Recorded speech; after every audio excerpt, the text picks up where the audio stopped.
Hi అండి. ఈరోజు నేను అటుకుల పులిహార అయితే చేస్తున్నాను ఈవినింగ్ స్నాక్స్కి.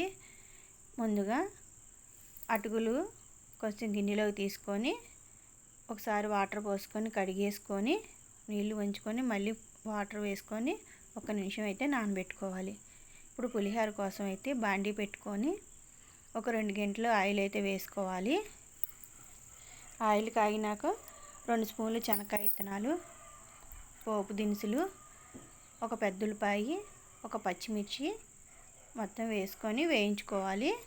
కొంచెం కరివేపాకు కూడా, కొంచెం పసుపు, అటుకులు అటుకులు అయితే ఎక్కువసేపు అయితే నానకూడదండి. బాగా వేయించేసుకొని కొంచెం ఉప్పు వేసుకోవాలి. ఉప్పు వేసుకున్నాక ఒక నిమ్మ చెక్క అయితే పిండుకోవాలి. టేస్ట్ అయితే చాలా బాగుంటుందండి, ట్రై చేయండి. ఈ వీడియో కనుక నచ్చినట్టయితే లైక్ చేసి, షేర్ చేసి, సబ్స్క్రైబ్ చేసుకోండి. Thank you.